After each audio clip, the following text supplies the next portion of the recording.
जाणार आहे।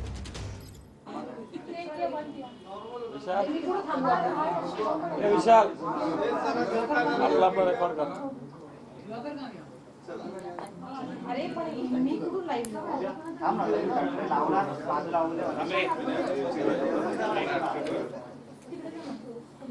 तर अंबादास दानवे हे अगदी काही क्षणामध्येच माध्यमांशी संवाद साधतील, भूमिका जी आहे ती आपली स्पष्ट करतील। गेल्या काही दिवसांपासून आपण पाहतोय की उमेदवारी जाहीर झाली नसल्यामुळे दानवेंनी नाराजी व्यक्त केलेली होती। 2019 मध्ये सुद्धा अंबादास दानवे जे आहेत ते लोकसभेसाठी इच्छुक होते आणि यंदा सुद्धा त्यांनी आपली इच्छा तशी बोलून दाखवलेली होती। चंद्रकांत खैरे आणि अंबादास दानवे यांच्यामधली नाराजी गेल्या 10 वर्षांपासूनची आहे। काही ना काही कारणांवरून खटके त्यांच्यामध्ये उडत असल्याचं आपण पाहिलेलं आहे, मतभेद असल्याचं पाहिलेलं आहे। मात्र या निवडणुकांमध्ये कुठलाही फटका बसू नये यासाठी ठाकरेंकडून पूर्णपणे काळजी घेतली जात होती। 2 वेळा चंद्रकांत खैरे आणि अंबादास दानवे यांना मातोश्रीवर बोलवण्यात आलं, बैठक त्यांच्यासोबत झालेली आहे। चंद्रकांत खैरे यांनी असं सांगितलेलं होतं की नाराजी आता राहिलेली नाही, आम्ही दोघं हातामध्ये हात धरून जे आहे ते आता प्रचार करणार आहोत, असं खैरेंनी जरी सांगितलेलं असलं तरी दानवेंची प्रतिक्रिया मात्र आलेली नव्हती। आणि आज अंबादास दानवे आता माध्यमांशी संवाद साधत असताना नेमकं काय बोलणार, काय भूमिका स्पष्ट करणार हे पाहणं महत्त्वाचं असेल। एकीकडे या घडामोडी घडत असताना ठाकरे गटाचा एक मोठा नेता भाजपच्या वाटेवर आहे। भाजपमध्ये आज पक्षप्रवेश होऊ शकतो या चर्चा ज्या आहेत त्या सुरू झालेल्या आहेत। मात्र हा मोठा नेता कोण त्याचं नाव समोर येऊ शकलेलं नाही। आता अंबादास दानवे नेमकं काय बोलणार हे पाहणं महत्त्वाचं असेल। पाहूया।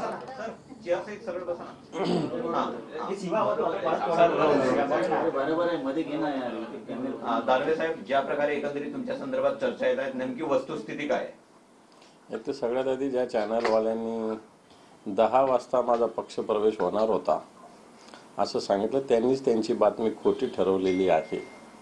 कारण आता 11:30 वाजलेले। पहिली गोष्ट, माझ्याशी कोणीही संपर्क न करता माझ्या प्रवेशाविषयी बोलणं।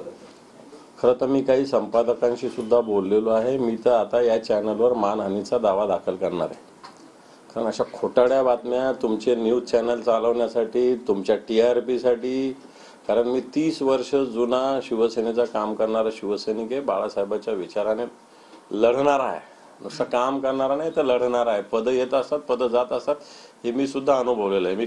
मी पार गटप्रमुखापासून तर आता विरोधी पक्षनेत्यापर्यंत जबाबदारी पार पाडणारा शिवसैनिक आहे। आणि अशा पद्धतीनं मला असं वाटतं राजकीय जीवनाशी खेळ असतात। मला त्याच्यात स्पष्ट सांगायचं आहे की भारतीय जनता पार्टीचे दलाल याच्यामध्ये मोठ्या प्रमाणावर घुसलेले जे कोणी असेल, त्यामुळं अशा प्रकारच्या कोणत्याही आधार नसलेल्या, नुसतं कोणतं सूत्र, तुमचं सूत्र कोणतं सूत्र कोणी सांगितलं, आम्ही सांगितलं का, कोणी माझ्या पक्षाचे कोणी सांगितलं का, मी कोणी सांगितलं, कोणाला सांगितलं, कोणत्याही प्रकारे थारा नसलेल्या बातम्या चालवणं।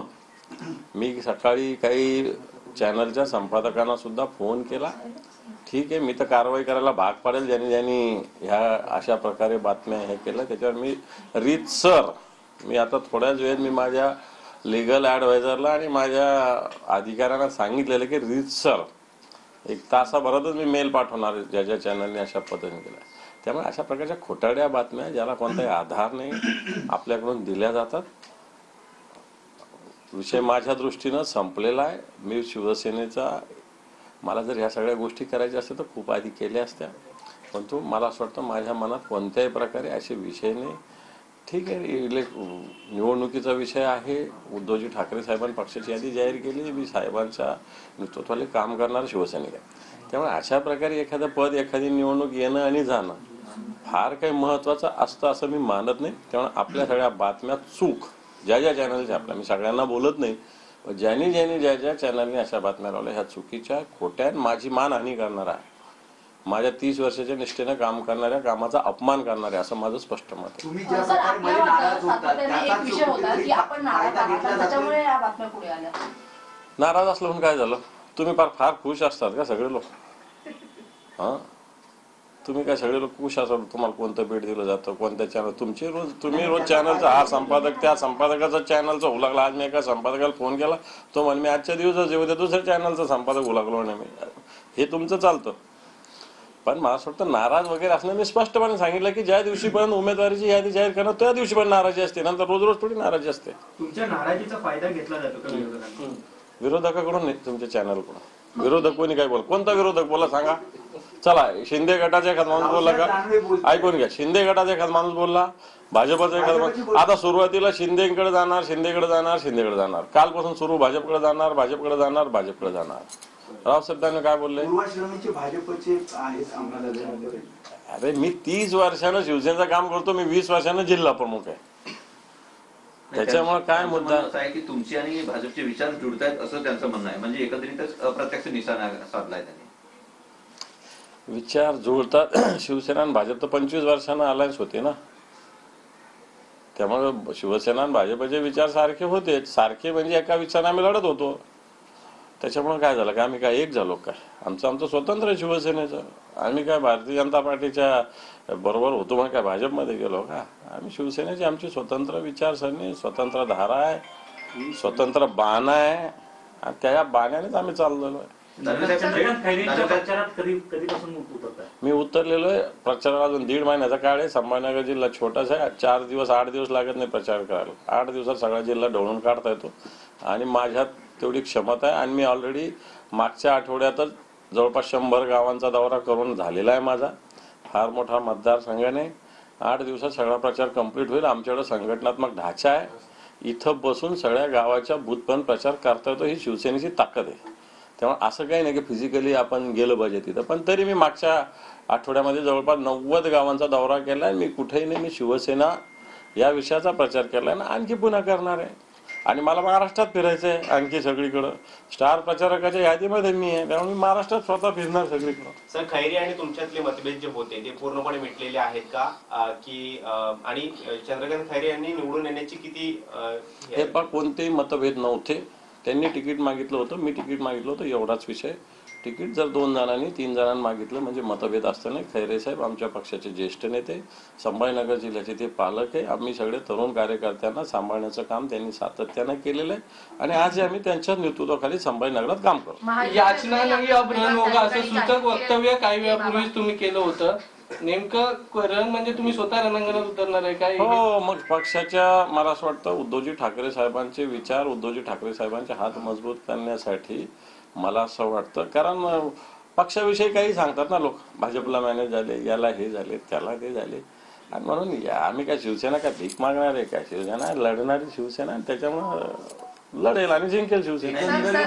तुम्ही आता भूमिका जाहीर केली आहे की जे काही माझ्याबद्दल सगळ्या बातम्या पसरवल्या जातात या खोटा TRP साठी लोक करतायत, सगळं तुमचं आता तुमच्या पद्धतीने एक वेळ मान्य करू. तुमची ही भूमिका लोकसभेपुरती आहे का विधानसभेच्या आधी कोलांटेवडी मारणार आहात? हे पहा, मला असं वाटतं मी सुस्पष्टपणे सगळ्या भूमिका मांडलेल्या आहे. त्याच्यामुळे मला असं वाटत नाही आता या सगळ्या गोष्टी पुन्हा तेच सांगणं, याला काही अर्थ नाही. आता परवा मी मातोश्रीवर असताना मला फोन आला एका चॅनलचा, लोकशाही चॅनलचा. स्पष्ट सांगतो, आता चॅनलविषयी पण बोललो पाहिजे. सकाळी सामवाल्याने चुकीची बातमी लावली, स्पष्ट बोलतो, सगळ्या तुमच्या समोर बोलतो, चुकीच्या बातम्या लावल्या. मी मातोश्रीवर आणि ते सांगतो तुम्ही वर्षावर आहे का, वर्षावर पोहोचले का, तुमचा प्रवेश होणार आहे का? अरे काय त्याला अर्थ आहे काही? सर, अजूनही महायुतीने आपला उमेदवार त्या ठिकाणी जाहीर केलेला नाही, तर महायुतीकडून तुम्हाला ऑफर दिली गेली आहे का उमेदवार? कोणती ऑफर नाही, मला ऑफर येण्याचा प्रश्न येत नाही. महायुतीला उमेदवार सापडत नाही. महायुतीमध्ये आमच्याशी भिडण्याची ताकद नाही संभाजी, एवढं तुम्हाला स्पष्ट सांगतो. मात्र संभाजीनगरची जागा जाहीर झाली त्यानंतरचा घटनाक्रम पाहिला तर पहिलं तुम्ही नाराजी व्यक्त केली कारण तुम्ही इच्छुक होता आणि तुम्ही वारंवार हे बोलून दाखवलं होतं. त्यानंतर तुम्ही तुमच्या व्हॉट्सअप स्टेटसला काही शेरोशायरी देखील होती. या अनुषंगाने हा जो हे जी चर्चा ही या अनुषंगानेच पुढे चालत गेली आणि त्यामुळे आज ही संपूर्ण बातम्या अशा चालू लागल्या. पण उमेदवारी जाहीर होऊन 5 दिवस झालेले. मला असं वाटतं त्या दिवशी सगळी जी काही नाराजी राजी सगळी विषय संपला. पक्षप्रमुखाकडे मी जाऊन आलो. माझं तर ऑलरेडी फोनवर बोलणं झालेलंच होतं. तेवढ्या दिवसापूर्वी विषय असतो. रिॲक्ट होणं थोडंसं काही पाप नाही आहे, पण शिस्त पाळणं हे सुद्धा गरज आहे संघटने. त्यामुळे मी पक्षाचा शिस्तबद्ध शिवसैनिक आहे. विषय संपलेला आहे. उद्धवजी ठाकरे साहेबांच्या नेतृत्वाखाली संभाजीनगरात असो की महाराष्ट्रात असो आम्ही ताकदीनं काम करणार आणि शिवसेनेला 100% यश मिळवून देण्यासाठी आम्ही काम करणार. त्यामुळे जे काही झालं, मी पुन्हा वारंवार सांगतो की पक्षाकडं तिकीट मागणं गुन्हा नाही. मागितलं होतं, खैरे साहेबाला दिलं. खैरे साहेब आमचे नेते, त्यांचं काम त्यांचं म्हणजे संघटनेचं काम ताकदीनं करणं माझं कर्तव्य आहे, माझी जबाबदारी, ते मी करणार. संभाजीनगरमधून खैरे साहेब विजयी उमेदवार असतील का? काही पक्षांतर्गत कुजबुज आहे? हे तर पक्षांतर्गत नाही आहे कोणी, मला पक्षांतर्गत कोणी नाही काही बोलत आहे. पक्षांतर्गत नाही, हे तुम्ही कुठं तुम्ही सांगता शिंदे गट, कुठं भाजप. मला असं वाटतं तुमच्या मीडियामध्ये सुद्धा असे भाट पेरलेले आहे काही वेगळ्या पक्षाने, विशेषतः भाजपने आणि शिंदे गटाने, की हे लोक नुसते पोपटासारखे बोलत असतात त्यांच्या ह्याच्यावर. म्हणजे आता तुम्हाला राग येईल पण बोललं पाहिजे सगळ्या गोष्टी स्पष्टपणे, की त्याच्यामुळं कुठंच आधार नाही, काही नाही, काही नाही, काही नाही. मला काल बसून फोन येतात, अरे काय अर्थ, मी माझ्या कामात मी काल दहीसरला होतो, युवा सेनेची बैठक होती घोसाळकर साहेबांनी उत्तर मुंबईमध्ये, तिथं होतो. मग मला जायची गरजच नव्हती ना इकडे तिकडे फिरायची. त्यामुळे अशा पद्धतीने या सगळ्या बातम्या चुकीच्या येतात असं स्पष्ट माझं म्हणणं आहे. संभाजीनगरमधून खैरे साहेब विजयी उमेदवार असतील का आणि त्यासाठी तुम्ही किती ताकदीनं काम करणार आहात? पूर्ण ताकदीनं काम करणार. संघटनेचं आमच्याकडे स्ट्रक्चर आहे व्यवस्थित, बूथपर्यंत मतदारापर्यंत. हे आम्ही दीड वर्षानं हे सगळं स्ट्रक्चर कामाला लावलेलं आहे. त्याच्यामुळे मला वाटतं हे स्ट्रक्चरच्या माध्यमातून, संघटनात्मक ताकदीच्या माध्यमातून संभाजीनगरच्या जनतेचं शिवसेनेवर, शिवसेना प्रमुख मान्य बाळासाहेब ठाकरेजीवर आणि उद्धवजी ठाकरे साहेबांवर प्रेम आहे. ते प्रेम मला वाटतं जनता व्यक्त करते. रावसाहेब दानवे म्हणतायत की 4 जूनला खरा राजकीय भूकंप मराठवाड्यामध्ये तर पाहायला मिळेल. म्हणजे लोकसभेनंतर या सर्व हालचालींना वेग येणार आहे का?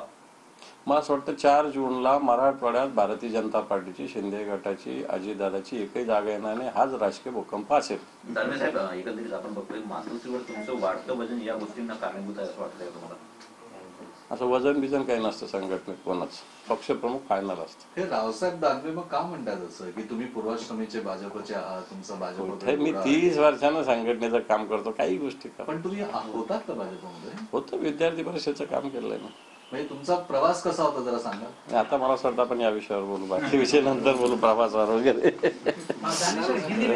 जानने से हिंदी में जानना चाहिए जिस प्रकार से खबरें चल रही कि आप उद्धव ठाकरे को छोड़ के बीजेपी में शामिल होने वाले और इस जो घटना चल रही है उसको लेकर क्या कुछ होना चाहिए, क्या कुछ आपके? ये आपको किसने बताया मुझे बता, फिर मैं बात करूंगा, नहीं तो मैं क्या को बोलूँ आपको.